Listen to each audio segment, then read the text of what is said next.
Hi, everybody.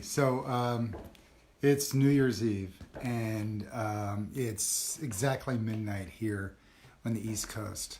And I'm a West Coast guy, so I'm 3 hours different. I might do this every hour. I don't know. I'm actually I've had the worst year of my life this past year, and I'm ready to make this new year the best year of my life. And I don't know about you, but I'm actually sick and tired of being sick and tired. I'm actually tired of the way I feel health wise, the way I'm getting lazier as I age and not challenging myself mentally as much. And the same thing with my spiritual connection, my connection with the eternal, with the God, with that energy, whatever that source is. And so I'm challenging you to join me to raise up your frequency, and in order to do that, I'm going to do it every day. And if you want to join in, please do, because I'm going to challenge myself physically. That's the easy one. Maybe lose weight, get stronger, get healthier, breathe better, and change my habits. That's the real one. That's the hard one. And you every day you wake up and you brush your teeth, but do you also meditate? Do you pray? Do you give gratitude? Do you exercise? Do you take these walks? Do you go the same path every time, or do you wander around? See, it's life is funny. We wonder why we get in a rut, but quite often the reason we get in a rut is because we choose to go from point A to point B each time the same way. We see the same people, we see the same atmosphere, and you get in this rut because that's your thing. And you start to lose attention. You don't pay attention. You use your time to pay energy forward, and you don't pay attention to your surroundings anymore because you're in a rut. You do the same thing. So the wandering will get you somewhere. So here's four little things that I'm recommending we all do now together. And one is to actually figure out some things you want to let go of. And tomorrow when you wake up, start letting go of them. So declutter your house. I mean, it might just start with a drawer. And it might be a project that lasts all year, or it might be a project that you just blast out all quickly. And so the idea is to cleanse yourself. And it starts off with the physical stuff. Let loose of at least some crap in one drawer or a closet or some clothes or whatever you're doing. Let's do that first. Some of the physical stuff. So look in your garage, you look in your closets, and find some stuff you want to let go of, and that makes new room for some of the physical stuff. And then you're going to need to do the same thing with the mental stuff in those patterns. So the physical stuff, it's easy to let go of. It's easy to find those and identify. And these mental things are more like also attached to the physical.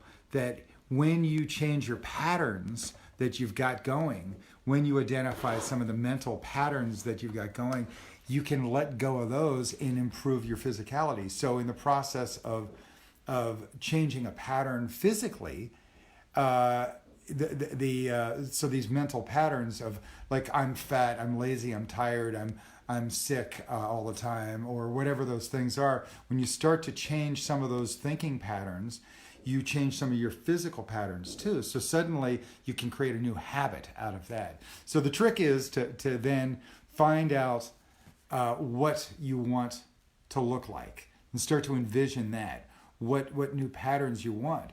And it could be at the same time that with creating all those things that you want to change, you also look at the things you have accomplished already, and that's a motivator, the accomplishments. And so, the accomplishments sometimes aren't all the great things. The accomplishments are sometimes putting up with the crap that you've endured this past year. And it's like I've accomplished holding back my old pattern of being angry or aggressive or whatever else, and now I want to control my response. They say that that they say that you can't control what's happening to you in life. You can only control your response. So part of these accomplishments that you do might look into all those mental patterns. So the physical stuff is easy. And the mental patterns, when you start to change those, the physical things start changing too. And so these accomplishments, you might want to review the lessons you learned in the process, like patience, remaining calm in situations that you used to get angry or respond to.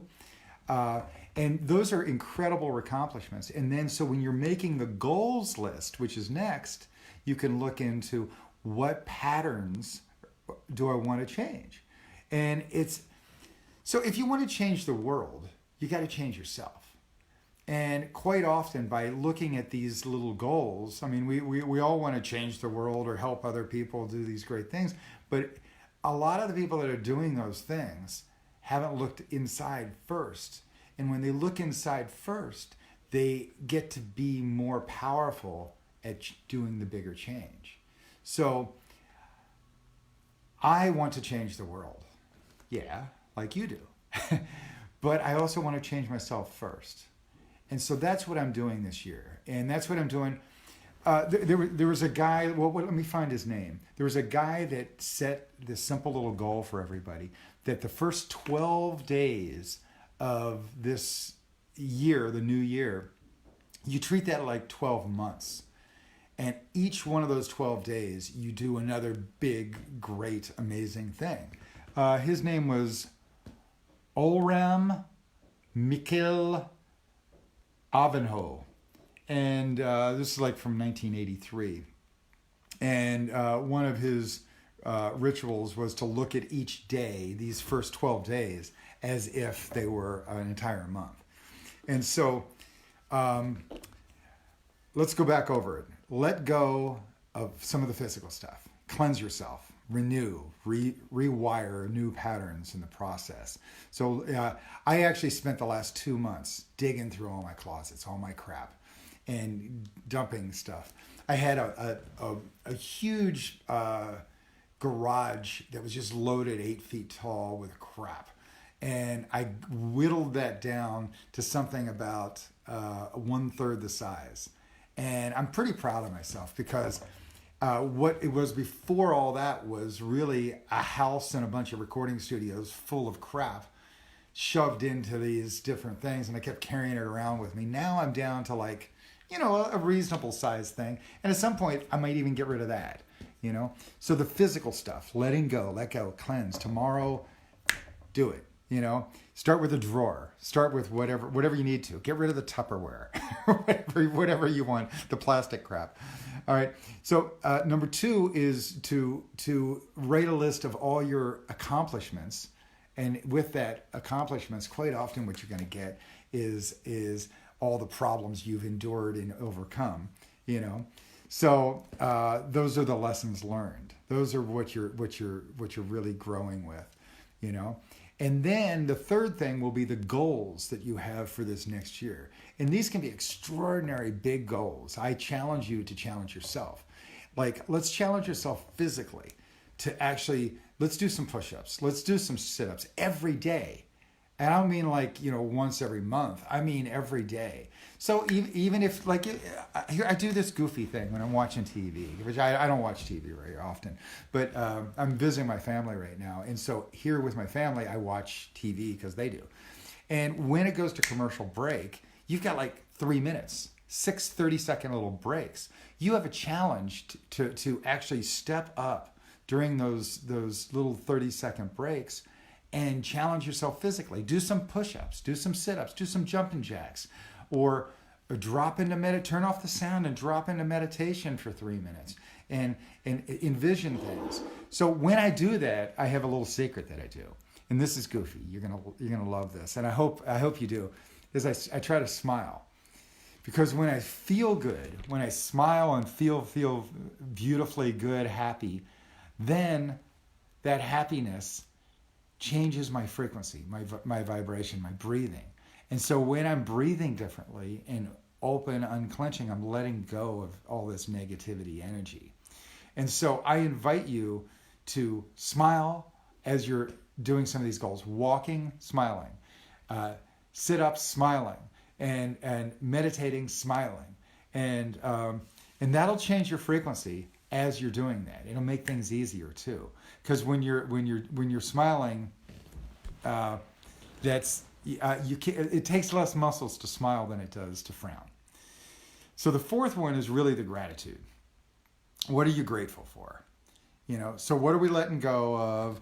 What are our accomplishments? What are our goals? And then what's gratitude? And what I find is when I do this, sometimes it changes some of those other things. Because I look deeper into my gratitude. What am I grateful for? And I realize that, we're just living in the United States. We're the richest country in the world at the moment.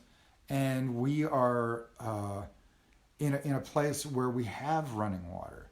And we make more than $2 a day.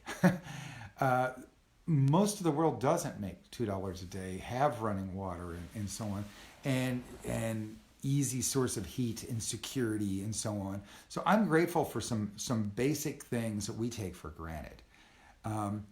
And so look into some of the things that you're grateful for and see if you can challenge yourself to actually start to appreciate things that you used to take for granted. And that'll raise up your frequency. You'll start to see how blessed you really are. And when you have gratitude, you're in this yum mode. You're happy, you're joyous, you're thankful. And your brain and your being, your body can only feel one feeling, and your brain can only think one thought at a time. So when you're thinking of yum and happy and joy and gratitude, you can't think of all the negative. So it starts to change your frequency and rewire and reprogram your being.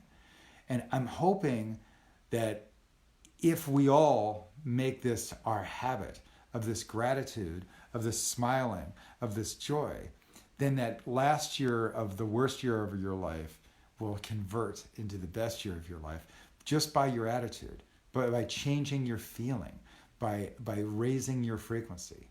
So I always end things with, question everything, fear nothing, laugh more, worry less, love all, and do it with gratitude for everything. And so thank you so much. This is New Ways. I'm Brian David Hardin. And I might do another one of these in every hour until I finally get to the West Coast. Who knows? All right. Thanks so much.